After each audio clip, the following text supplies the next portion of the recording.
Welcome, everyone, to Project Healing Waters Omaha presentation tonight of our Fly Tying Thursday. This week, we've got our very own Mike Kelly is going to be tying flies from my ancestors' part of the world, Ireland and Scotland. So he'll be tying some Irish-Scottish Loch style flies. So, Mike, let me highlight you. Okay. There we go. It's all yours, sir. All right. I guess a guy named Michael Kelly has a little bit of credibility for Irish style flies, but both of these flies were actually designed for sea trout. But in smaller sizes and lighter hooks, they became popular in the UK as a bob fly in a team of 3 flies. So we use a dry dropper, hopper dropper kind of thing. They call the fly that either floats or causes them to sink more slowly, they call that the bob fly.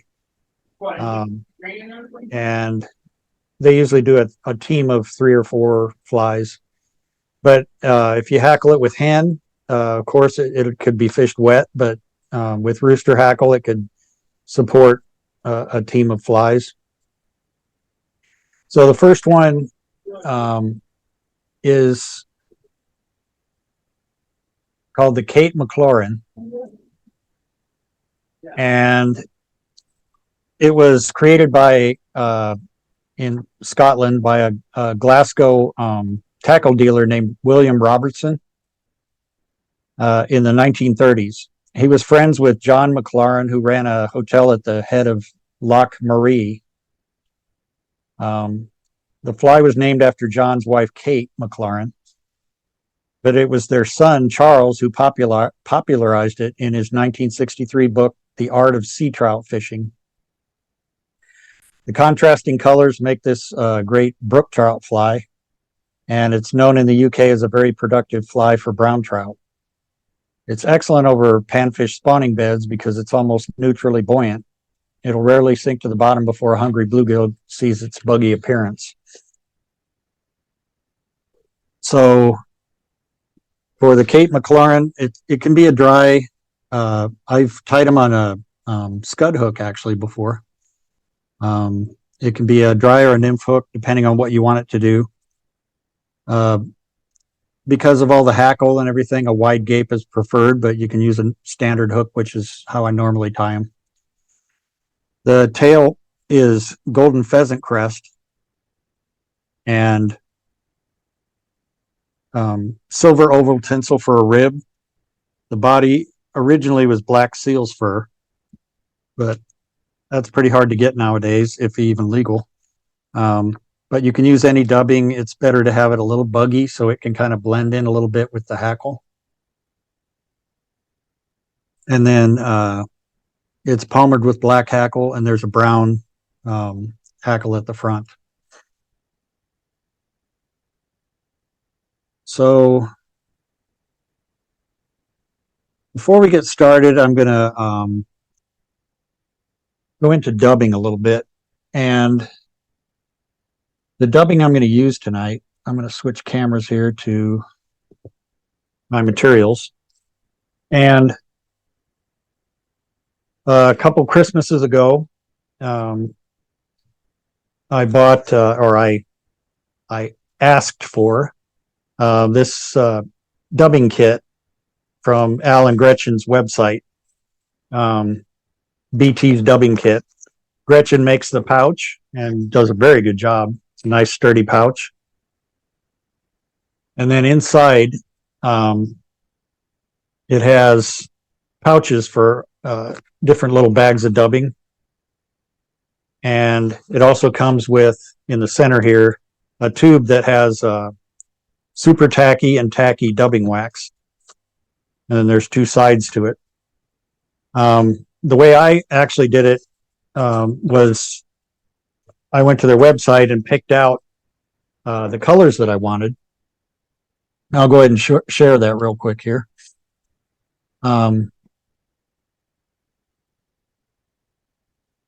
So this is their website, and over here on the far right, You can see their dubbing wax at the top. And then down here where it says BT's blended dubbing, I have not tried Double Magic, but the soft touch is very much like muskrat, beaver. It's a really soft dubbing with like no guard hairs. It's not very coarse at all. It's real easy to dub. Excellent for dry flies. The Touchatron, in some colors, I really like that because it adds Antron to the mix, and there's a lot of these blends have like multiple colors in them. So even though it's a certain color, when you really look at the strands of dubbing, it's lots of different colors mixed in there to make that, and it's really cool looking.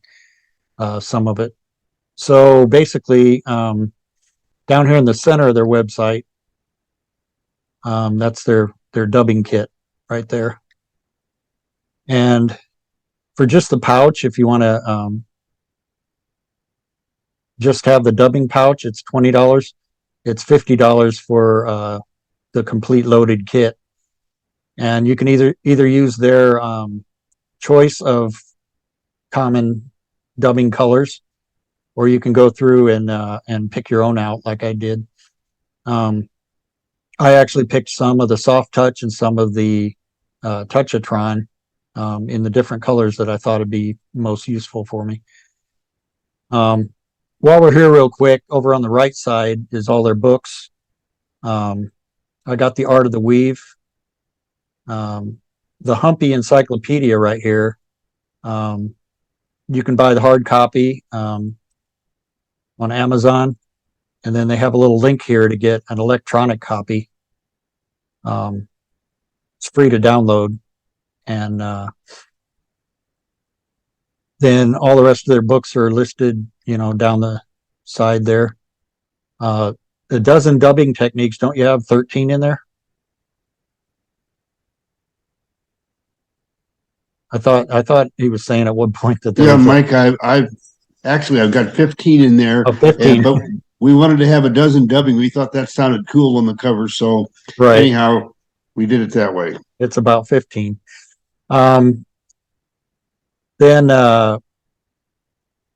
there's some books on self-publishing if you want to try to write a book and do e-books and stuff like that. La Fontaine's Legacy. I think that definitely is a book I want to get someday. And then there's also some templates down here for making an e-book if you want to. And then some of their older books are shown here. There's a lot of, well, I guess if you want to make candy too, the peanut brittle and all that. But if you go up this other on the right side here, they sell their threads and floss and some tools. And then, of course, all their dubbing. So if you get a chance, you might want to go check that out. It's btsflyfishing.com. So for this fly, I'm going to use the black. And then for the tail, are we back on the materials? For the tail, again, it uses the golden pheasant crest. And I bought golden pheasant. Normally when you buy it, it's a full head. And it has the tippets, the golden pheasant tippets, and then the crest on the top. Partly because I didn't want someday my granddaughter to be looking through my fly tying desk and find dried up bird heads in there. I thought that'd be kind of disturbing. But also just to kind of take up less space and everything, I sorted them into different sizes and put them in Ziploc bags. So I've got, small, medium. There's some really long crest feathers. Did that all come off of one bird skin? Yes. Yep. It came as a head. And so the longer ones, I kind of separated them out into sizes. For all we're doing tonight, the smaller ones will work just fine. The same is actually with and we'll get to this later, but the same as with the Lady Amherst pheasant. It comes as a head. The crest feathers, though, are rich red color. And then the tippets are white with the black tips like that. And that's actually where you harvest the feathers for the gimp fly that I did over a year ago. So basically, I took all of these gimp feathers, I'll call them, the aftershaft feathers, from the base of each of these, and then put them into Ziploc bags. So I'm actually going to use this red on the next fly. Also, then tonight for the black hackle, I'm going to use this. It's really nice to use these long. It's dry saddle hackles. You can buy these value packs. They call them Whiting. I think has a 100 packs or something like that. There's I think Whiting and maybe one other outfit sells the long saddles like this in a smaller pack, so you don't have to buy the whole saddle. You can just buy these individual packs. But you can use one feather for about probably 4 or 5 of these flies. But it makes it real nice to tie those that palmered hackle. So let me switch over to the camera here.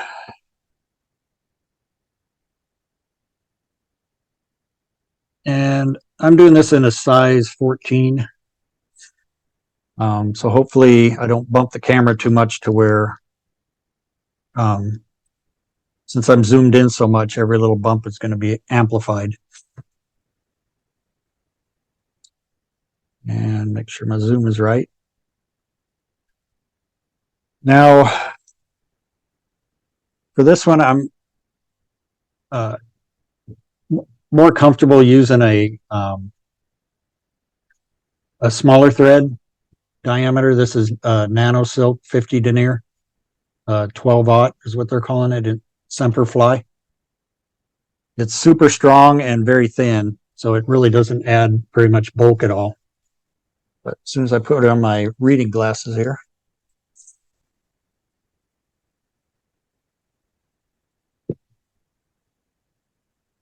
I'm going to start the thread quite a ways back from the eye. If you'll notice, I'm back about almost 2 eye lengths back from the eye.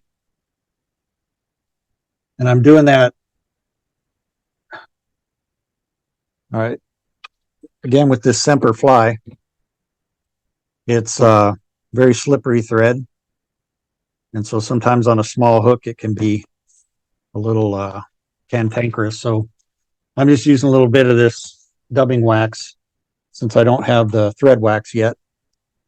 That's on my next order. Thread wax is harder.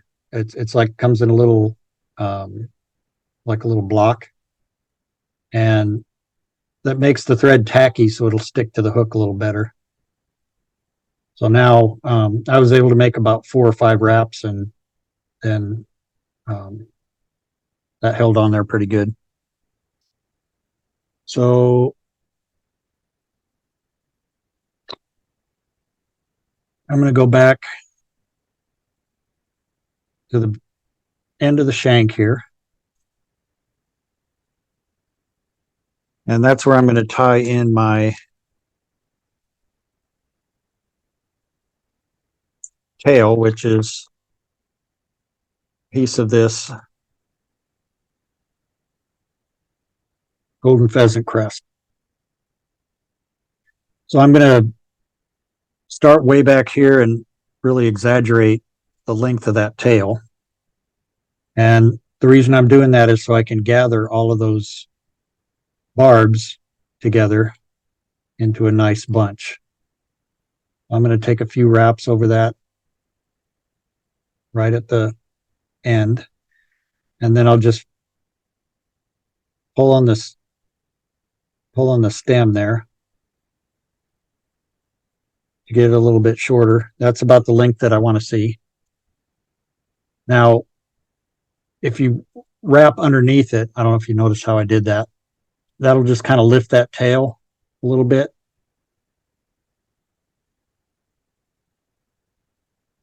All right. Now for the rib, which I'm going to tie in next, I'm going to use medium French tinsel.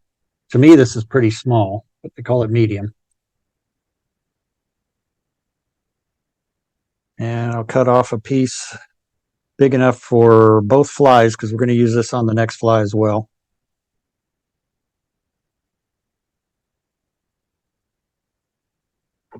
And I'm going to also tie that in. Right now, the end of that feather is going to be too long, so I'll cut it about the length of the body. And then I'll tie in this oval tinsel at that same length. Actually, I want this on the back side of the hook, so I won't follow my tail when I wrap that. I'll wrap that back to the bend and then wrap all of this forward.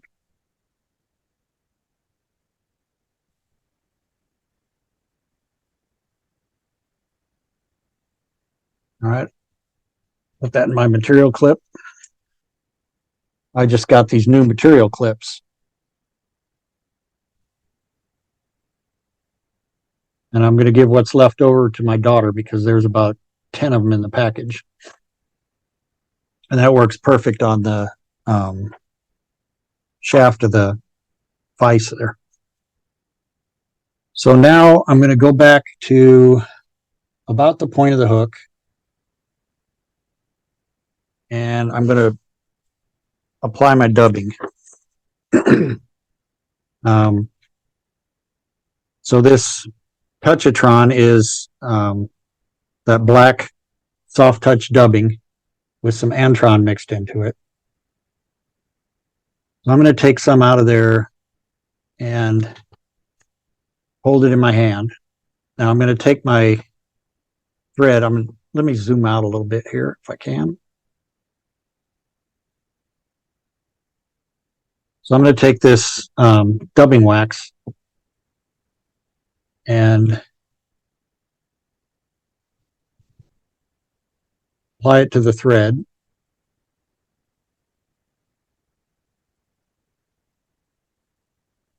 And I'm going like above and below so it kind of makes sure that it surrounds that thread.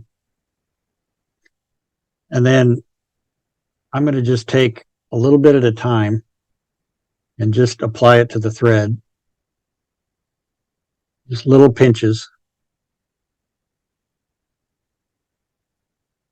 Now you can take the bundle and just touch it to the thread.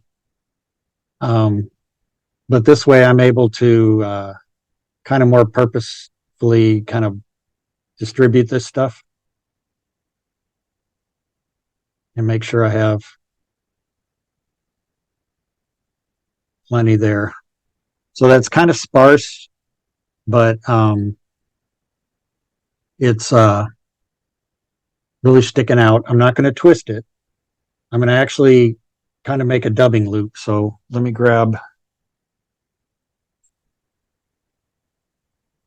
this dubbing loop tool. And I've got about maybe 2.5, 3 inches of dubbing there. And then I'm going to wrap over that back to the end of the hook there and then come back forward. Now I'm going to take that and start twisting it. And the reason I didn't just twist the dubbing on with my fingers is I want this to be pretty buggy and I want it to stick out a little bit. Seal's fur is pretty coarse. I bought an equivalent to seal's fur. It is called Angora goat, and I'm really have trouble dubbing with that. It's very coarse, and I haven't tried it with dubbing wax, but I need to experiment a little bit more with it. So I've got that twisted up pretty good. In order to wrap it though, I'm going to take one of these clips like this, and I'm going to wrap that twisted thread around that a couple times and then let go. And then I'll just cut that loose from my dubbing twister. And I've got it in that test clip. And I'm going to start wrapping the body.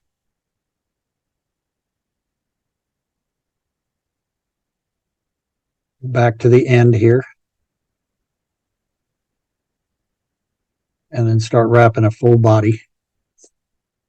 By full body, I don't want the dubbing to be clumped up on there real thick. I want it to be sticking out like that, but I just basically want one thickness of wrap there. So I'm kind of doing touching turns with this dubbing loop. And maybe one more. I don't want to crowd it too much because I still have that brown hackle and the black hackle to tie in at the front there. I'm going to do a few good wraps there, and then I'll cut this remainder off.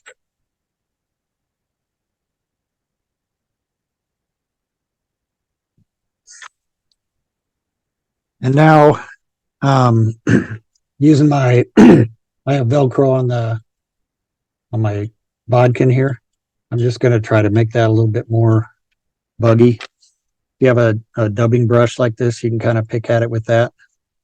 You can also use a bodkin to just kind of tease it a little bit and get it to come out. Now I'm going to tie in a piece of that black hackle.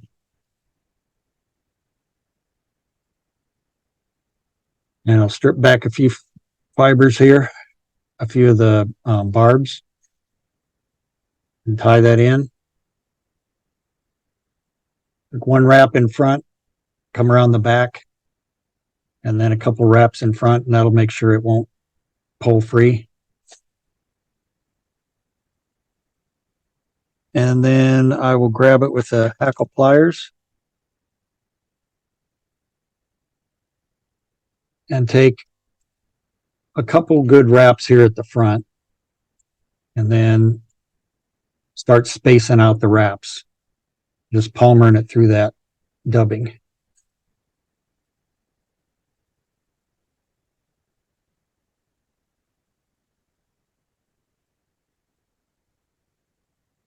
Okay, right to about there. Then I'm going to take this oval tinsel, and I'm going to wrap it around the back. One good wrap there at the back, and then I'm going to let go with my hackle pliers.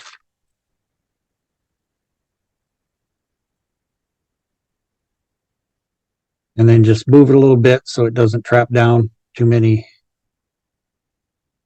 of those hackles. And rib the fly. That'll hold that hackle down.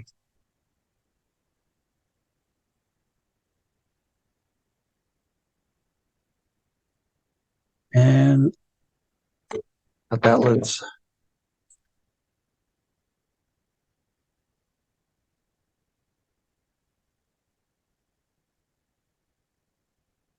There we go.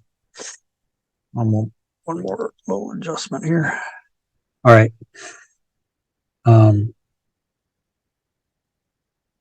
So now I'm just going to go ahead and flip this hackle off the back.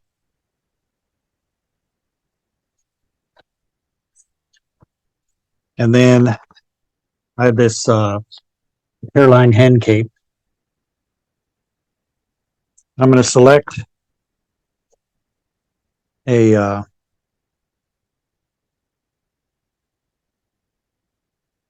hen hackle,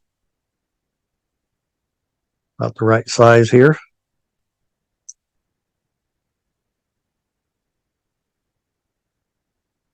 And then I'm going to grab the tip of it and stroke all the barbs back.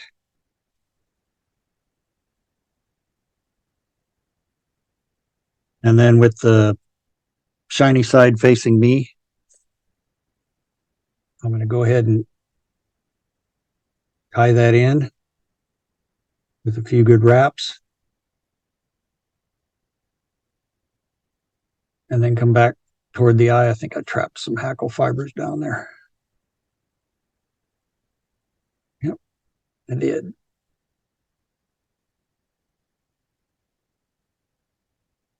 That got most of them.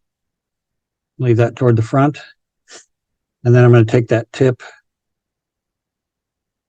and snip it off. And then just grab these barbs, stroke them back a little bit. Grab it with my hackle pliers.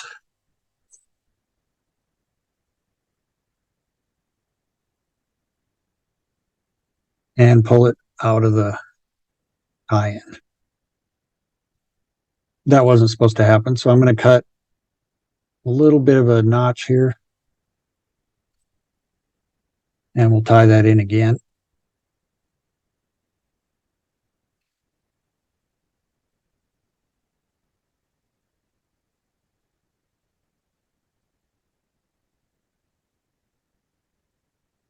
Tie it in by that stem.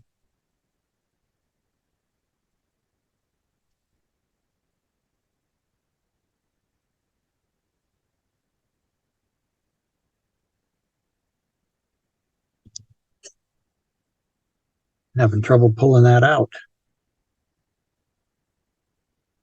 Let me, Glad to see it's just not me. yeah, let me put a little bit of this. Again, I would use thread wax if I had the thread wax, but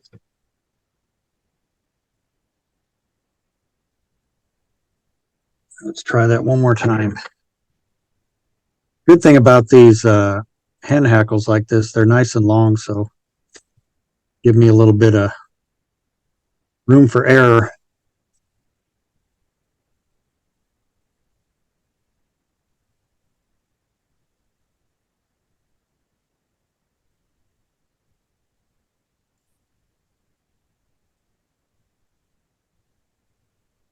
And it's also good that I'm using that 12-aught thread, because if I was using 6-aught or something bigger, I'd have a mess.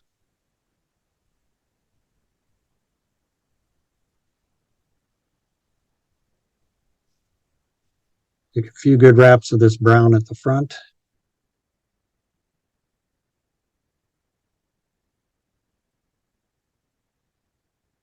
And then we'll tie that off.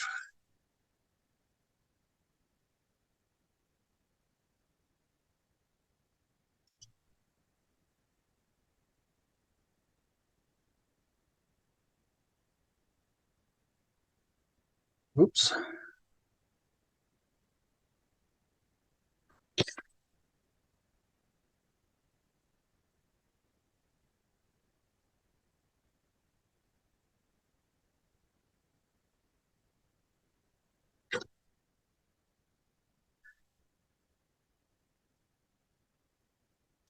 I'll do a half hitch and then I'll go ahead and whip finish.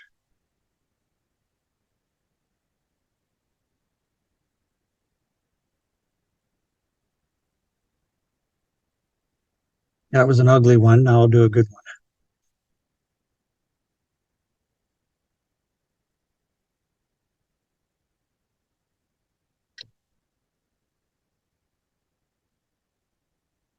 And snip the tying thread.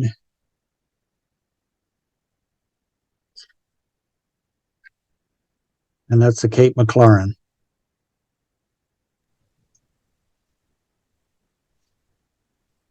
I think the contrast of colors with the yellow and black.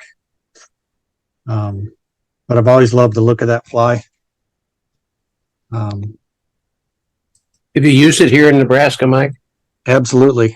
I definitely have used this on the bluegill spawning beds. Okay. Like I said, with the tied with dry fly hackle, it won't float real good. I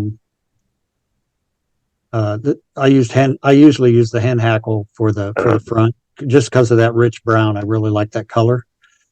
But if it does sink, and when it does, it'll just barely sink. It doesn't drop like a rock. It'll just kind of really float slowly, sink down. And so it doesn't take long before that'll be eaten. I've only used it probably for bluegill. I don't think I've ever tried that for anything else. The next fly, very similar, but a little bit different color combination, is the Bibio. The Bibio is originated in Ireland in the 1950s, and it's widely used in the UK for brown trout and salmon. You see David McPhail use the Bibio color pattern in a lot of different flies that he does. Dry flies, wet flies. It's that black and red contrast that it's pretty popular. It represents a swept wing terrestrial insect called the Bibio fly, which is similar to I don't know if you've ever seen box elder bugs here in the Midwest. Like a beetle. But the Bibio is all black with red on the legs and abdomen. So that's what this fly was designed to represent. As a variant, I use the red crest feather from the Lady Amherst pheasant, which I was showing you earlier. I use that red crest feather for a tail, but the original didn't have a tail. I just think that looks nice on there. And red's always a good color to have in a fly.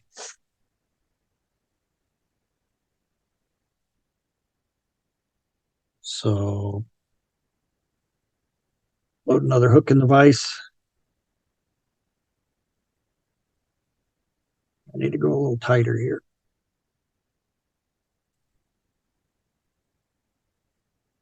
And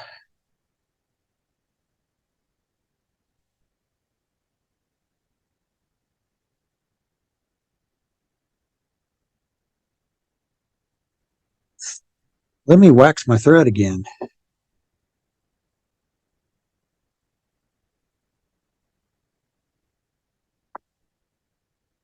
That does work pretty good.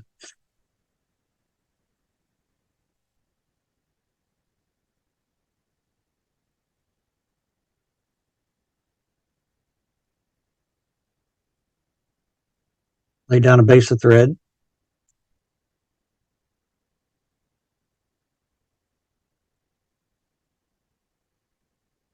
I really like the Semper fly. I've tried different GSP threads, and some of them really come with a nasty, waxy substance on the thread to color it, and clogs up the bobbin tubes, but these are really well colored.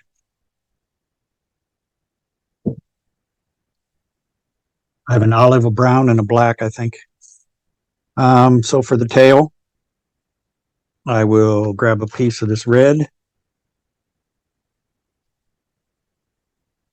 I don't have much of that. I don't know why, but I use a longer piece.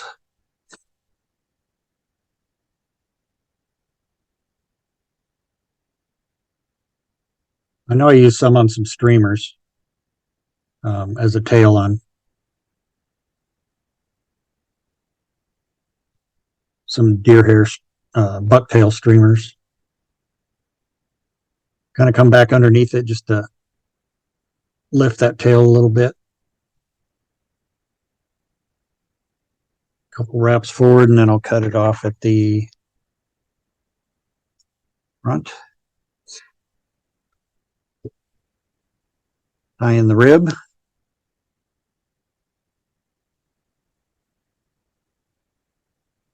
We'll do some thread torque here.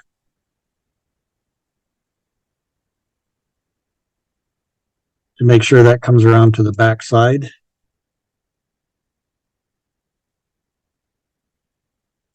And then wrap forward.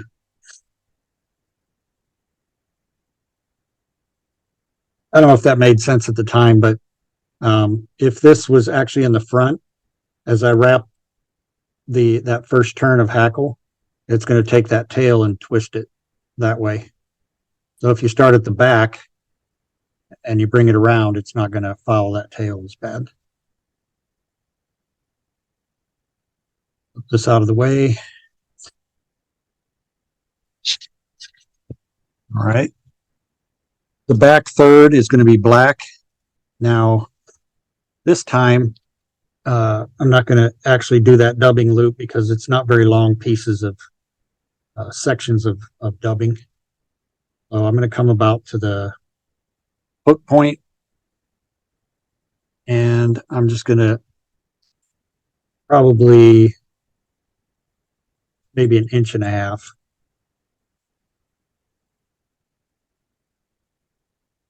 If you, Al's talked about this before, but if you let that dubbing wax stick out too far past the point there, you can see it's barely breaking the surface there. If you let that stick out too far, you're going to end up with huge clumps of wax on your thread, and it'll just kind of make a mess. You want to be able to touch the thread with wax, but not end up with big clumps. I'm just going to take a bunch of this out of the package and just touch it to the thread like that.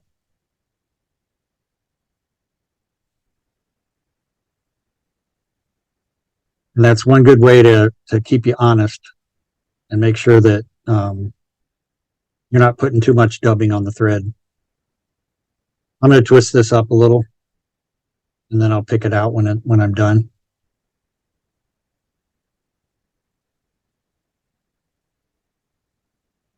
So I'll twist that so it's a nice even dubbing noodle there, pretty even. And then as I wrap back toward the base, that's where I start to get into the dubbing.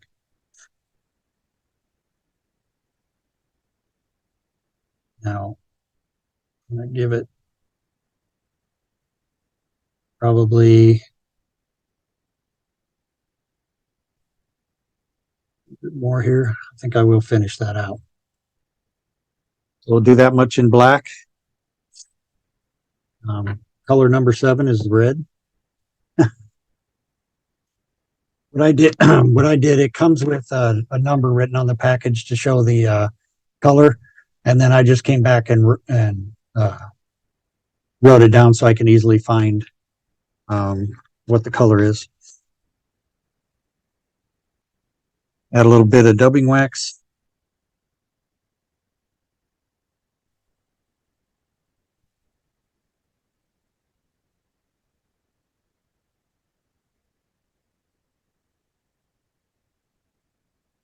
And then I'll hit it with some red.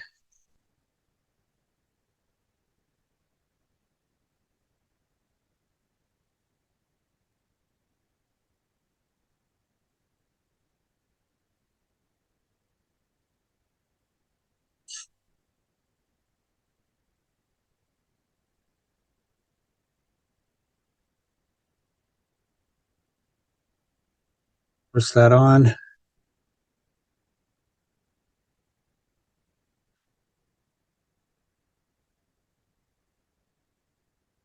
I'm probably going to end up with too much red here. Maybe not. Nice red waist there.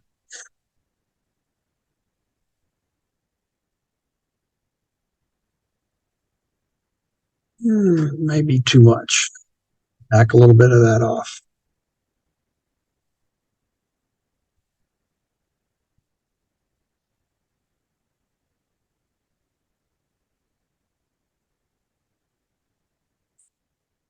A little bit more dubbing wax.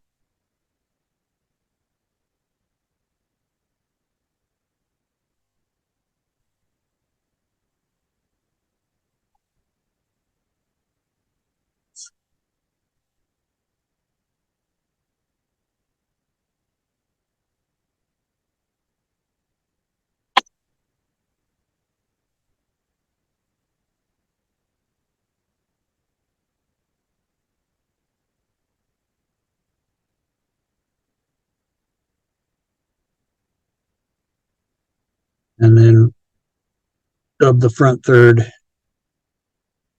in black.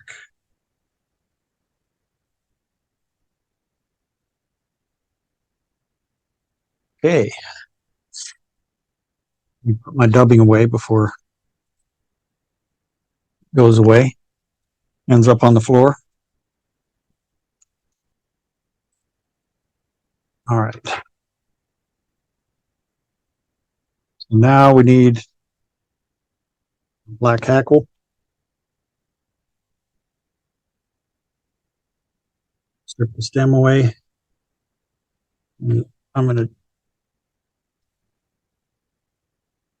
try to give myself a little bit more grip there. Keep my thread tight.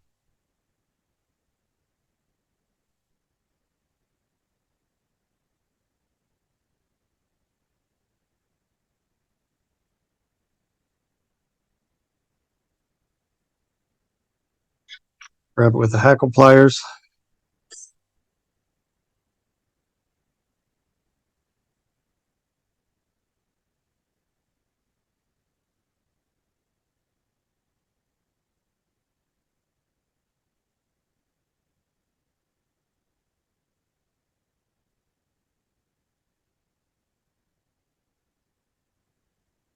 I think before I do this, I'm going to rough up that dubbing a little bit.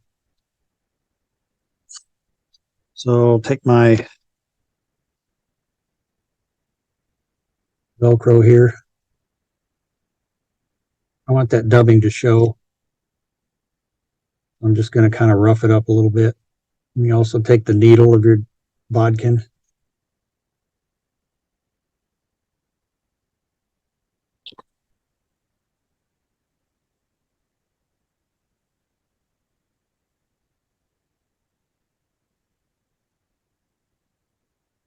Much in the front there. Hang on.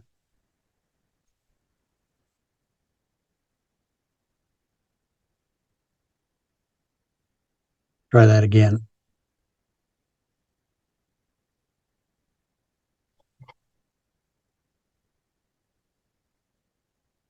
I'm hitting lights and cameras, and that's the problem with these long hackles.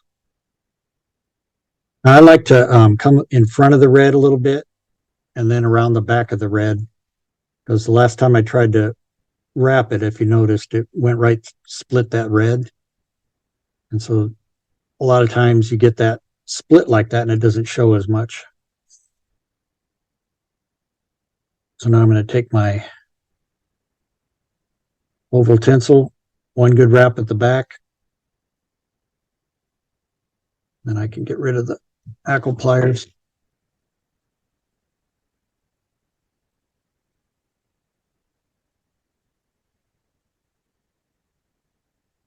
And then wiggle it through that hackle.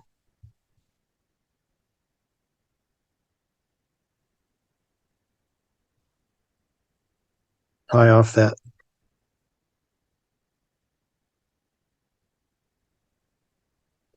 tinsel. Cut off the hackle. And that's a bibio.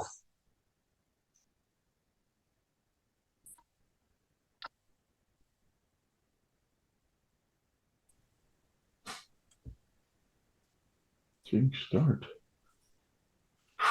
Tie off the head. And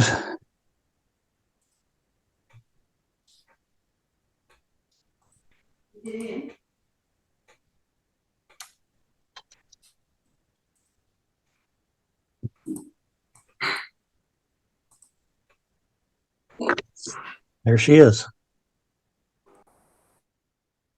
Very nice fly, Mike. Welcome, Paul. Welcome, Paul. Happy tomorrow.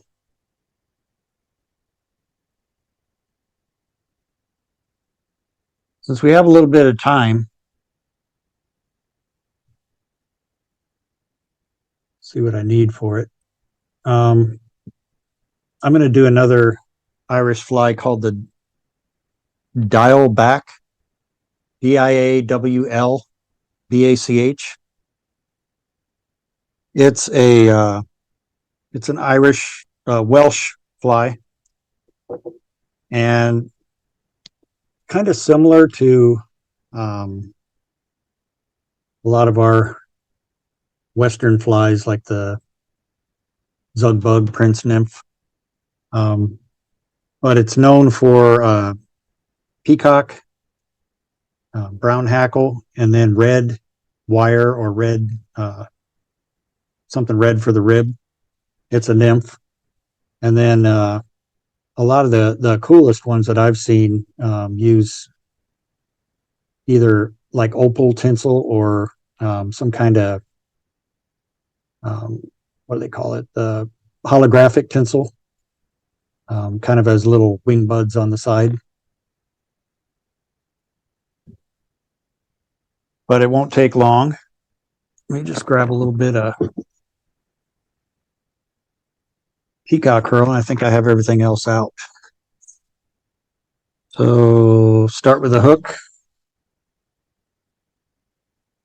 Same size 14 nymph hook.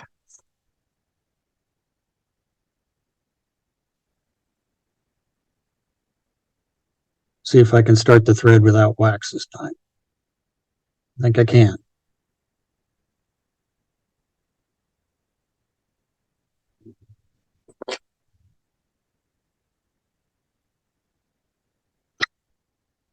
For the tail on this guy, on any of your hackle necks, usually these feathers around on the sides, you can see some of these are even like broken, but most of them are a little bit misshapen, real wide. You're not going to hackle a soft hackle with something that big, but those are real good to use for tails and throats and such things. So I got a piece here left over from the display one that I did the other day. So I'm going to take about maybe 15 or 12 barbs and make a pretty dense tail, about the length of the hook shank, and tie that in. Now I have all those butts there, but that's not really going to make much of a bulk for, especially since we're using peacock curl for body. I'm going to use for that red ribbing. You can use red wire if you have it. The red wire I have is pretty thick, too big for a size 14 hook. So I'm just going to use this red crystal flash that I have and tie that in good. And then I'm going to take, probably for a size 14, I can get by with 2 peacock curls.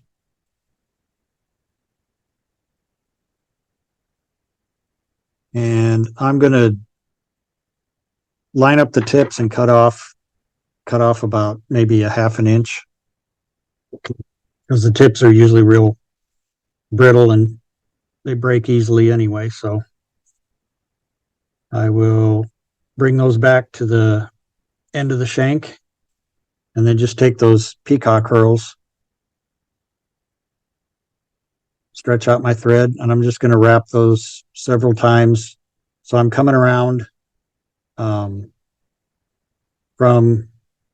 my left around the back, to my right. And I think that's the right direction. And just wrapping it around the thread several times. And then here toward the end, I'll just spin my bobbin and just at the bottom, just twist that peacock curl. And that just kind of makes a, almost a peacock chenille.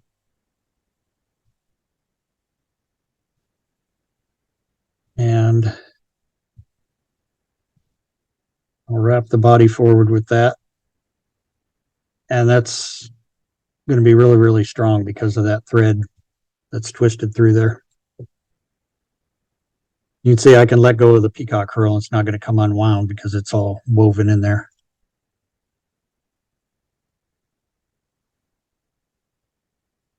So I'll tie that off good. And then one at a time, you can just break those away.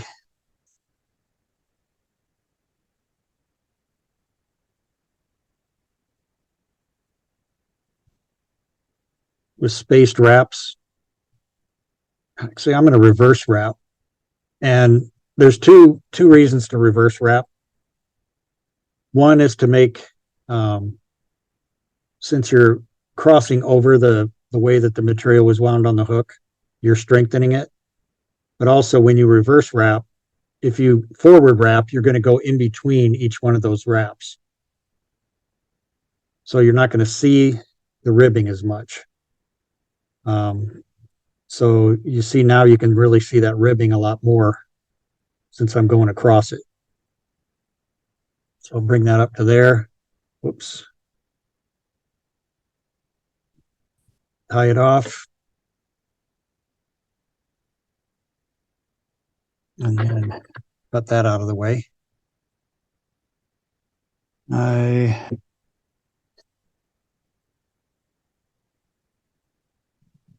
don't have any chenille for the wing buds, or not chenille. Give me 1 second here. I'll cut a piece of, I have some, what do they call it? Copper holographic tinsel to give it a little bit of flash on the sides.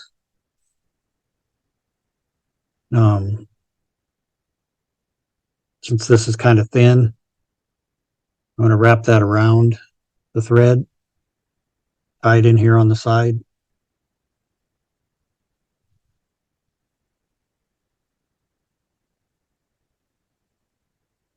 And then I'll take another piece, do the same.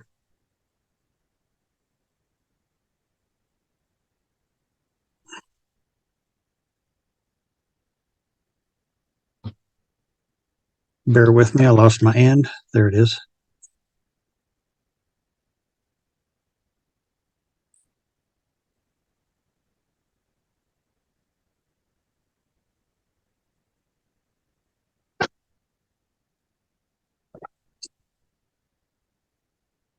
Wrap it around my thread.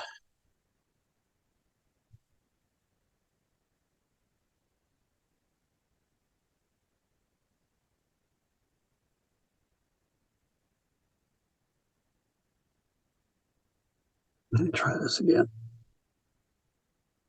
Wrap it around from this way.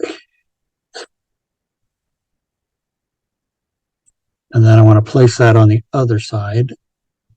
Let me flip it over. Okay.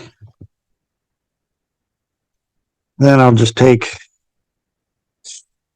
a piece of peacock curl.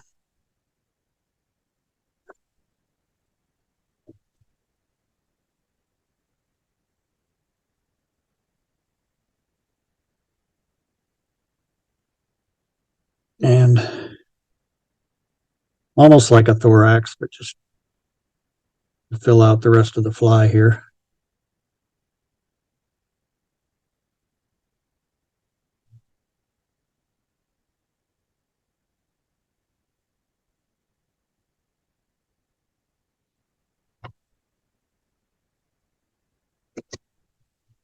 And then on the back side, I'll just take those and wrap them forward a little bit loose. You want them to show up and not get buried.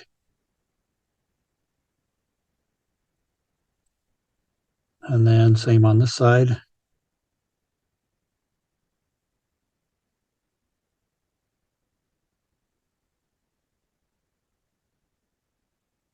Wrap a few times over it, sweep them back,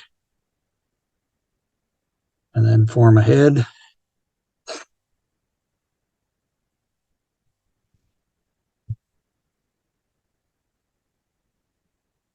Whip finish.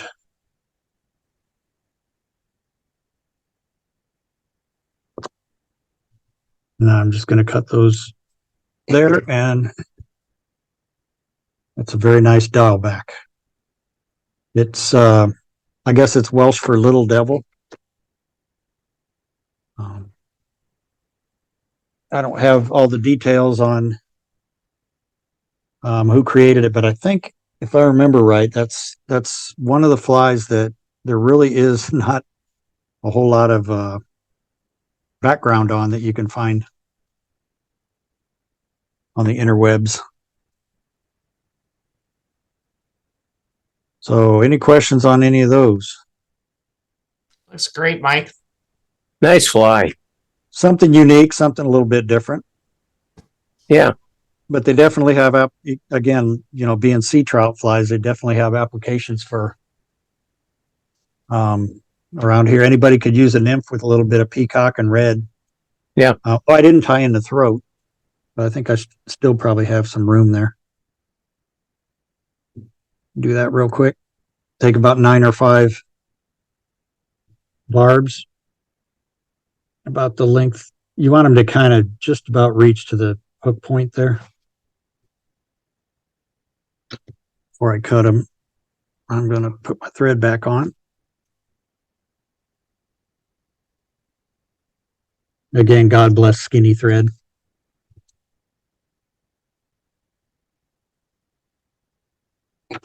All right, grab my, oh, those blew apart, so I'm going to grab some more.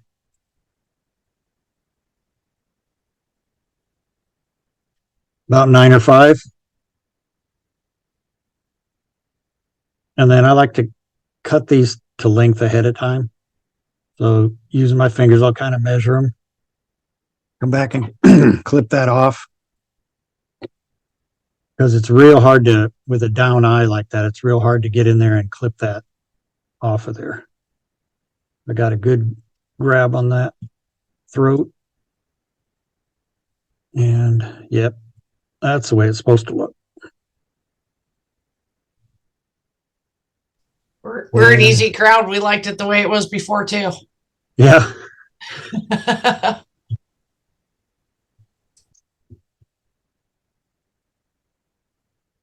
There we go. Now that's a dial back.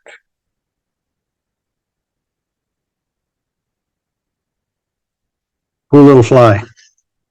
Mike, I'm going to make you the host real quick and jump off. I've got to go to my TU meeting up in South Dakota. Okay. Okay, you're the host now, sir. Thank you. And I think if you can't stop the recording, just exit the program and it should go ahead and stop and do its thing. Is that going to record on your end though? Yeah, it'll record on my computer. Okay. So, all right. See you, John. Take care. Thanks, John. Great night, everybody. Take care now. Bye. Yeah. Thank you, Mike. Those are 2 great flies that should fish quite well in the Nebraska area for both trout and for our warm water species. Appreciate your sharing them with us tonight. Okay, everyone, that's a wrap for this evening. Same time, same place next week, 6 o'clock. Everybody have a good week and tight lines.